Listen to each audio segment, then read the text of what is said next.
The dog came in with a bullet still in his shoulder, and nobody in that R wanted to touch him. Nobody except Tara Ellison. She had been on shift for 11 hours by then. 11 hours of chest compressions and IV lines and one particularly bad MVA that had taken 4 of them working in tandem just to stabilize a 19-year-old kid long enough to get him upstairs. Her feet hurt. Her lower back had been sending quiet complaints since around hour 8. She had a cold cup of coffee sitting on the nurse's station counter that she kept meaning to get back to, and she hadn't eaten anything since a granola bar at 6 in the morning. None of that mattered the moment the doors blew open. He came through sideways, the Marine did, one arm braced against of the frame like the door itself was the only thing that had been holding him upright. He was still in his fatigues, the left sleeve torn and dark with blood that wasn't all his own, and tucked against his right side, cradled like something fragile and essential, was a Belgian Malinois with a field dressing wrapped around his front leg and chest, soaked through, his dark eyes half-lidded but still watching, still trying to watch. "Somebody help him," the Marine said. His voice was completely flat. The kind of flat that happens after a person has used up every other register they have. "Please, somebody help Bravo." Tara was already moving before she consciously decided to move. That was the thing about 11 years in emergency nursing. Your body learned to respond before your brain finished the sentence. She crossed the floor and got her hands on the dog, checking the dressing, checking his gums, checking the rise and fall of his chest. "What happened?" she asked. "Training exercise gone wrong. Somebody's rifle discharged. He jumped in front of me." The Marine, his name tape read Carver, didn't elaborate. He didn't need to. "How long ago?" 40 minutes. I drove straight here. Nearest place I knew."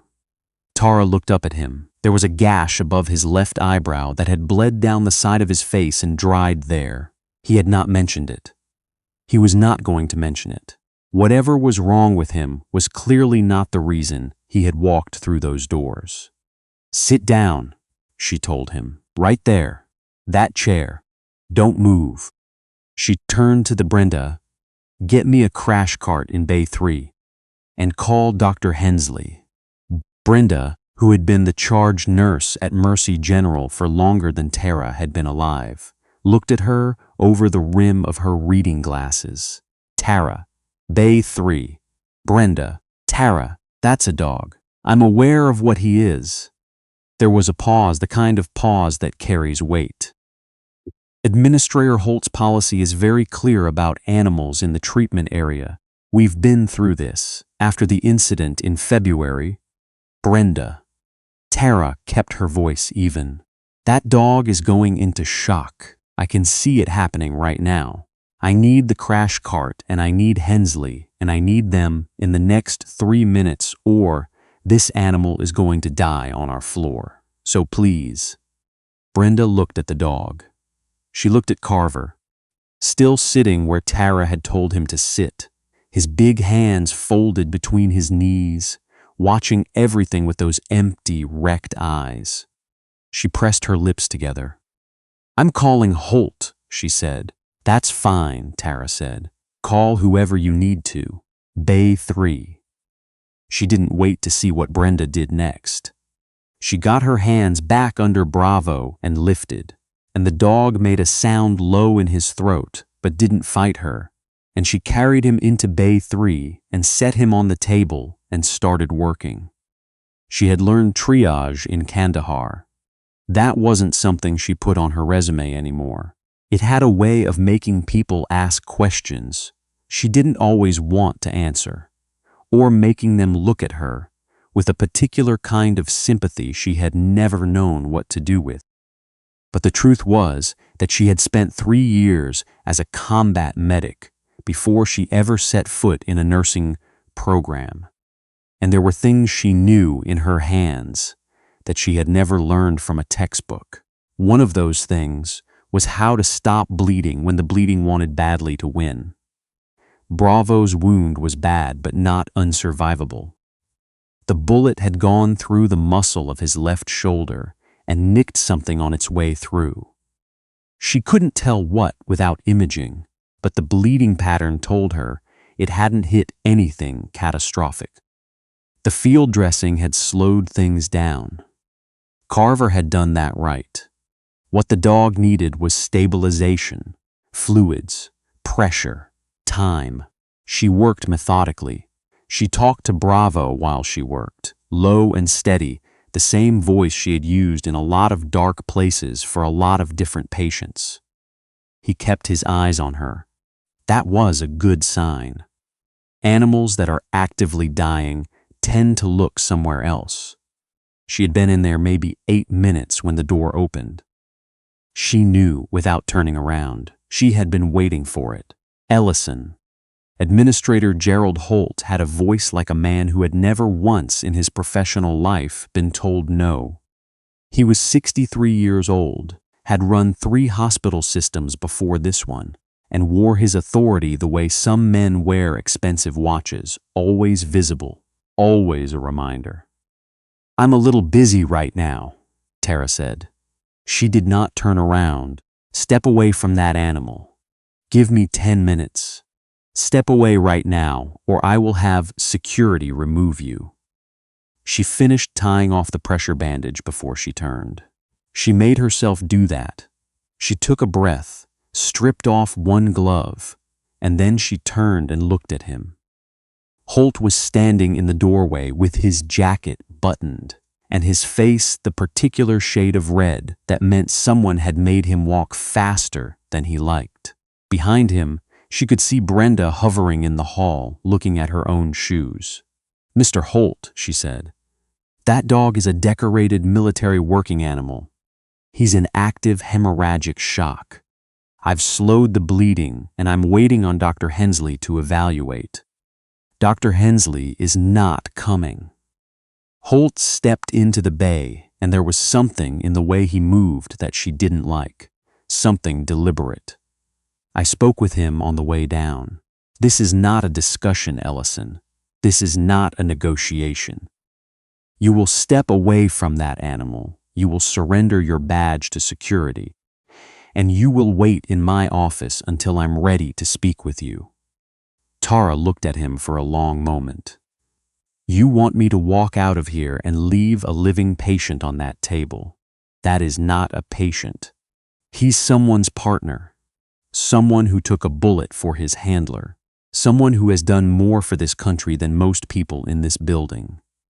She heard herself saying it and was slightly surprised by how calm she sounded. "And yes, I understand the policy. I've read the policy, but the policy was written to keep stray animals out of sterile environments, not to let service animals bleed out on the floor."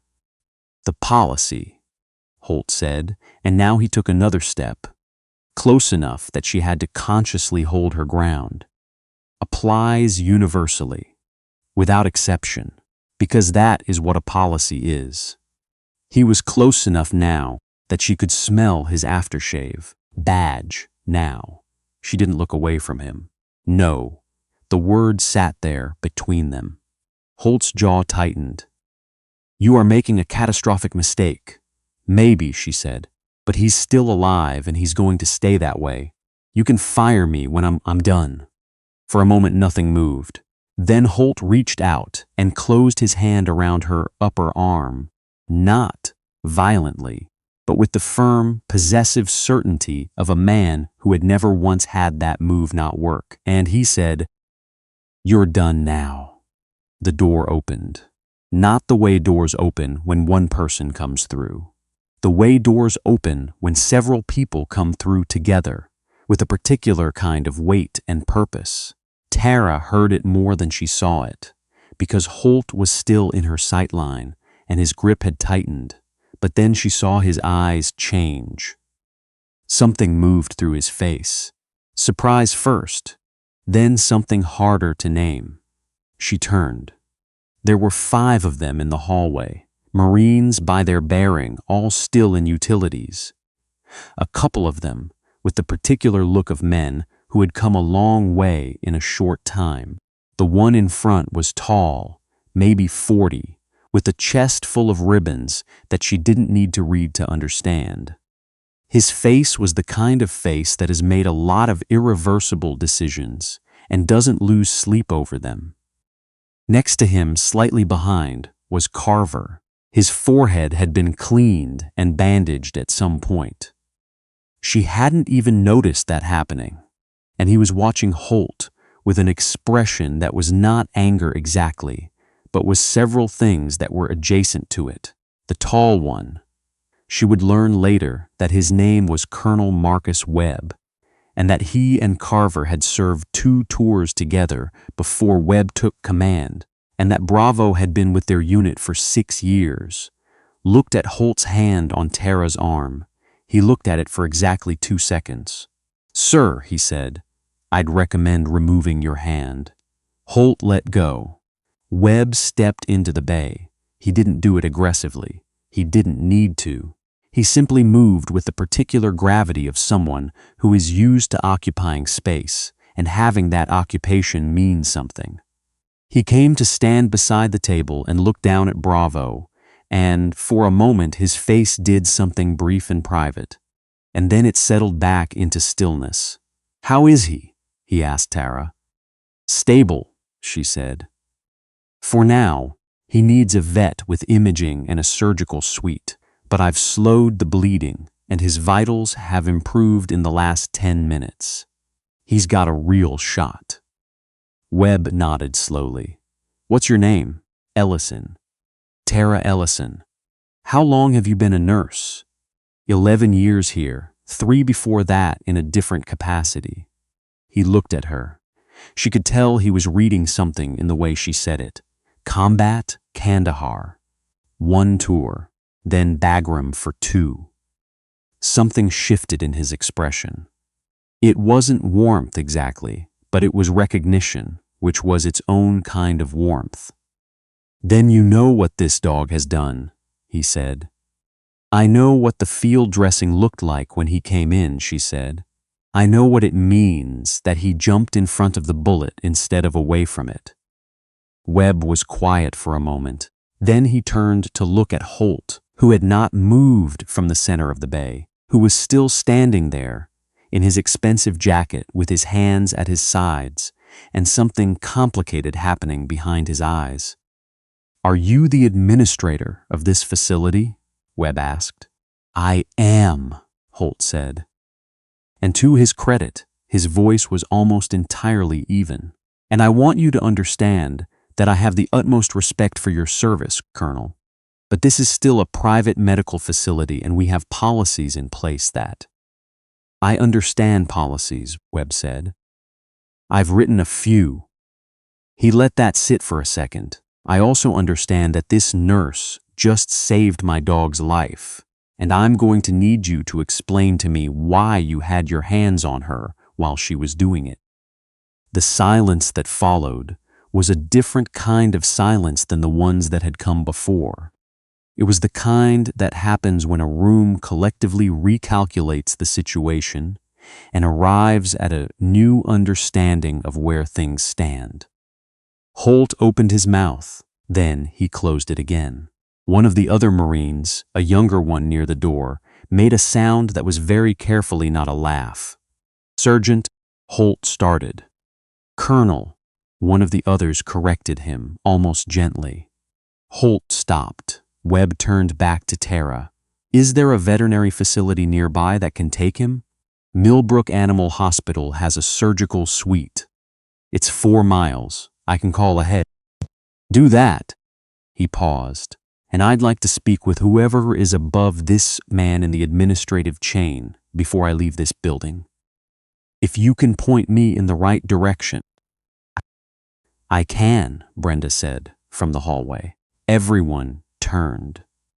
Brenda was still standing where she had been, but she had straightened up somewhat, and she was looking at Holt with an expression that Tara had never seen on her face in 6 years of working together. It was not quite satisfaction. It was something more complicated than that. Something that looked like a person who has been waiting a long time to stop looking at their own shoes. "I have the regional director's direct line," Brenda said. "I've had it for a while. I just hadn't had occasion to use it." Tara called Millbrook. She rode in the vehicle with Bravo, which nobody argued about, her hands keeping pressure on the bandage for the full 4 miles because she wasn't going to hand that off now. The vet on call was a woman named Dr. Patricia Ossie, who took one look at the situation and started moving without asking a single unnecessary question, which Tara deeply appreciated. They got Bravo into imaging. The bullet had indeed nicked a small vessel, nothing catastrophic, and the repair was technically straightforward for someone with Ossie's skill set. 2 hours and 20 minutes later, Bravo came out of anesthesia in a recovery kennel, with a drain in his shoulder and an IV in his leg, and his dark eyes blinking slowly at the ceiling. Carver was sitting on the floor outside the kennel with his back against the wall. He hadn't moved from that spot since they'd arrived, except to let a tech wrap the gash on his head properly. When Tara came to tell him, he didn't say anything for a moment. He just sat there, and his throat worked once, and he put his hand flat on the kennel door. "Hey, bud," he said quietly. "Hey, there you are." Bravo's tail moved. One slow, deliberate wag. Like he wanted to make sure it counted. Tara sat down on the floor next to Carver, which was not something she would typically do in a professional context. But the day had evacuated a lot of her professional instincts. Her back was against the cool wall, and her legs were stretched out in front of her, and she thought that she might stay exactly like this for a while. "Thank you," Carver said. He was still looking at Bravo, "for not walking away. I'm not sure I know how to do that," she said. "Some people learn." There was no bitterness in it, just the plain truth of a thing he had observed. "Maybe," she said. "I had a different kind of training." He glanced at her sideways. "Kandahar, among other places." He nodded. They sat in the particular comfortable quiet of 2 people who have been through enough different kinds of hard that they don't need to explain themselves to each other. The fluorescent light above them hummed. Somewhere down the hall, a phone rang and was answered.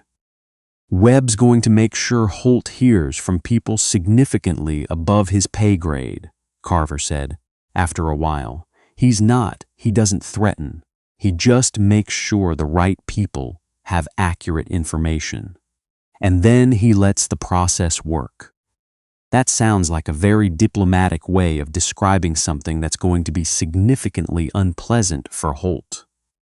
"It is," Carver said, and there was the faintest trace of something in his voice that might, in different lighting, have been satisfaction. She drove home at 7 in the morning. The sky was doing that thing it does in early October, where the light comes in sideways and makes everything look briefly like a different and better world. She had the window down despite the cold, because she needed to feel something real on her face. And she drove through the empty streets and tried to figure out what she was feeling. Not triumphant. That was the wrong word for it. Not vindicated, exactly, though there was some of that. Not relieved, though Bravo's tail wagging through the kennel door had untied something in her chest that she hadn't realized was knotted.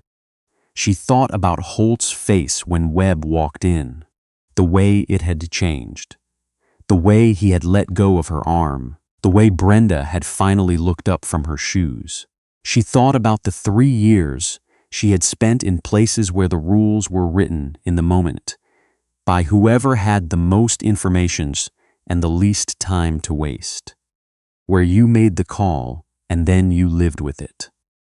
Where nobody talked about policy when someone was bleeding, She had come back from all of that and learned to work inside systems, learned to navigate the forms and the hierarchies and the administrators with their jackets buttoned and their hands full of authority they'd never had to prove.